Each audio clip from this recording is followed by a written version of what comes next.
Assalamualaikum warahmatullahi wabarakatuh.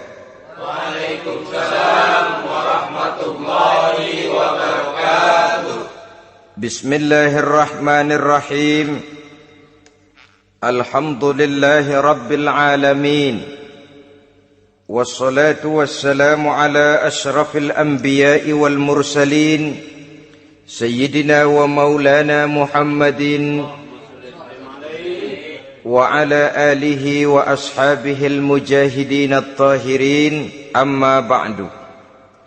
Saudara-saudara kaum muslimin seiman dan sekeyakinan yang berbahagia, pada suatu hari seketika sedang berkumpul dengan para sahabat, Rasulullah pernah memberikan peringatan. Beliau bersabda, yushiku an tada'a alaikumul umamu kama tada'al akalatu ala qas'atiha. Pada suatu saat nanti akan datang di tengah-tengah kamu, wahai umat Islam, di mana orang-orang lain di sekeliling kamu akan bersatu mengerubungi kamu seperti bersatunya orang-orang mengerubungi makanan di atas meja hidangan. Akan datang satu saat nanti di mana kondisimu dikepung sedemikian rupa, yang barat mau menerkam, yang timur mau menghantam, yang selatan mau menginjak-injak, yang utara pun akan menjelajah. Kondisimu seperti makanan di atas meja hidangan. Sebagian sahabat merasa heran dan terkejut, lalu mereka bertanya, amin qillati nahnu yawma izin ya Rasulullah? Apakah jumlah kami pada waktu itu sedikit ya Rasul? Kami sampai dikepung sedemikian rupa? Beliau menjawab, bal antum yawma izin kathir. Sama sekali tidak. Kamu tidak sedikit pada saat itu. Bahkan jumlahmu sangat banyak. Kamu adalah mayoritas. Walakinnakum ghusa'un ka ghusa'is sail. Tetapi keadaanmu saat itu persis seperti buih di lautan. Banyak tetapi centang perenang. Banyak tetapi tidak punya daya dan kekuatan. Banyak tapi dipermainkan gelombang lautan, dihempaskan ke tepian pantai tanpa punya makna dan arti. Kondisimu pada saat itu kuantitas yang tanpa kualitas, sehingga orang lain enak saja mengepung kamu. Akidahmu didangkalkan, dibanjiri dengan peradaban dan kebudayaan yang menjauhkan dari agama. Dari segi maksiat dan munkarat seluruhnya mengepung sampai kita melepaskan nilai-nilai Islam kita ini. Dan celakanya, sambung beliau, waliyanzi'anna fi qulubi aduwikumul mahabata minkum. Akan dicabut kehebatanmu di mata musuh-musuhmu, sehingga pada saat seperti itu orang lain memandangmu umat Islam enteng saja, remeh saja, tidak ada apa-apanya. Alangkah ironinya, alangkah menyedihkannya, memilukan dan sekaligus memalukan. Umat yang mayoritas ini dipermainkan oleh yang minoritas. Umat yang jumlahnya terbesar, terbanyak, bahkan konon menurut catatan sampai 90%, tapi dipermainkan oleh mereka kelompok-kelompok kecil ini. Waliyakzifanna fi qulubikumul wahn. Pada saat itu di hatimu dicampakkanlah penyakit wahan. Sahabat kemudian bertanya, wa mal wahnu ya Rasulullah? Apakah penyakit wahan itu ya Rasul? Beliau menjawab, hubbud dunya wa karahiyatul maut. Penyakit wahan itu tidak lain hubbud dunya wa karahiyatul maut. Terlalu cinta kepada dunia dan terlalu takut kepada mati. Materialistis dan takut resiko. Saudara-saudara kaum muslimin rahimakumullah, itu sebabnya Allah pesan benar-benar ya ayyuhalladzina amanu qu anfusakum wa ahlikum nara.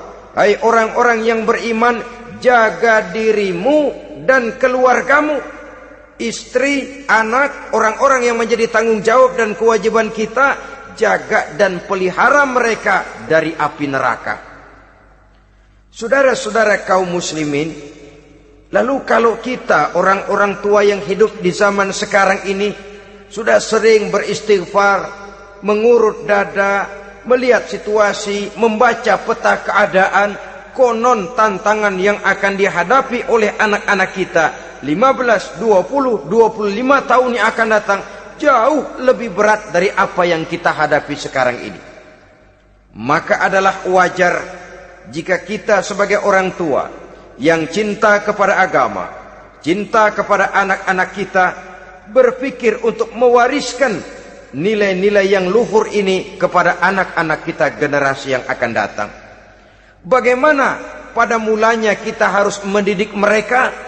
Mari kita telusuri apa yang dicontohkan oleh Al-Quranul Karim. Orang-orang tua bijaksana yang diceritakan dalam Al-Quran, kalau sudah berpikir tentang anak-anaknya generasi yang akan datang, pendidikan pertama yang diberikan kepada anaknya ternyata adalah persoalan akidah. Nabi Ibrahim, pertanyaan yang paling merisaukan beliau buat anak cucunya ialah, ma ta'buduna min ba'di. Saudara bisa lihat surah Al-Baqarah ayat 133. Anak-anakku, kalau pada satu saat nanti aku, ayahmu ini sudah tidak ada lagi, meninggalkan kamu semua, meninggalkan kehidupan dunia ini, ma ta'buduna min ba'di, apa yang akan kamu sembah nak kalau ayah sudah tidak ada lagi? Jikalau ayahmu sekarang masih rajin ke masjid, melakukan rukuk dan sujud, i'tikaf dan membaca Quran, kalau satu saat ayahmu meninggalkan dunia ini, masihkah engkau mau ke dalam masjid? Masihkah engkau rukuk dan sujud? Masihkah engkau i'tikaf? Ma ta'buduna min ba'di, apa yang akan kamu sembah kalau aku ayahmu tidak ada lagi nak? Ditanamkan bukan hanya keyakinan bertauhid, sekaligus juga menyembah kepada Allah yang kita yakinkan dengan tauhid itu tadi. Yang sebelum memberikan pendidikan kecerdasan, sebelum pendidikan matematika, IPS, PSPB dan disiplin ilmu lainnya, yang pertama ditanamkan, ma ta'buduna min ba'di, kalau ayahmu tidak ada, kamu menyembah apa nak? Menyembah Allah, apa nanti malah menyembah harta? Menyembah Allah, apa nanti malah mendewa-dewakan pangkat dan jabatan? Menyembah Allah, apa malah nanti menyembah alam? Itu yang dikhawatirkan Nabi Ibrahim kepada generasi yang akan datang. Dan itu saudara-saudara yang seharusnya mengkhawatirkan kita kepada anak-anak kita generasi yang akan datang.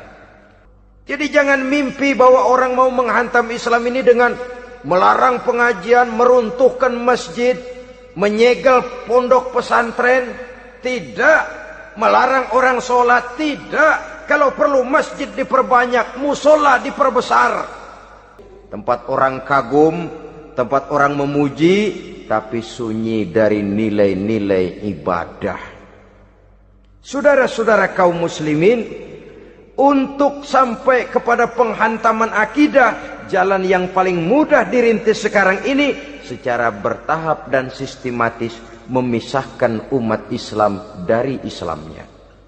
Biarkan mereka bernama Muslim, biarkan di atas kartu penduduknya tertulis agama Islam, tapi tanamkan budaya-budaya yang menyebabkan cara bergaul mereka, cara berumah tangga mereka, cara bertetangga mereka, sampai kepada cara mereka berpakaian, cara mereka bergaul, cara mereka makan dan minum, cara mereka mendidik dan menyekolahkan anak, sama sekali tidak lagi mencerminkan nilai-nilai yang Islami. Itu sudah satu usaha yang paling praktis, memisahkan umat Islam dengan Islamnya. Kalau sadarlah kita ke arah ini usaha orang di zaman sekarang, maka yang harus pertama kita tanamkan kepada anak-anak kita, didik mereka dengan jiwa tauhid yang mengkristal di dalam batinnya, meresap sampai ke tulang sumsumnya, yang tidak akan sampai pun nyawa berpisah dari badannya, akidah itu tidak akan berpisah dari hatinya. Bahkan dia sanggup dengan tegar berkata, lebih baik saya melarat karena mempertahankan iman daripada hidup mewah dengan menjual akidah. Satu khittah, satu garis kehidupan yang perlu kita wariskan kepada anak-anak kita, generasi yang akan datang. Dahulu ada satu tradisi, saudara-saudara. Kalau anak gadis kita dilamar orang lalu bertanya, anakmu mau ngelamar gadis saya, apa sudah khotam Quran berapa kali? Apa sudah bisa baca kitab macam-macam dan lain sebagainya? Sehingga lahirlah satu kebanggaan. Apapun motifnya, tapi pertanyaan semacam ini zaman sekarang sudah langka. Paling-paling yang ditanya kalau anaknya dilamar orang, anakmu kerja di mana? Gajinya sebulan berapa? Kendaraannya bebek apa soang apa-apa? Itu yang kita pertanyakan, berkisar di seputar materi, kerja, job, status sosial dan lain sebagainya. Perkara bisa baca Quran atau tidak, nomor 18. Perkara sembahyangnya rajin apa tidak, nomor 36. Saudara hadirin, akibatnya terjadi pergeseran nilai.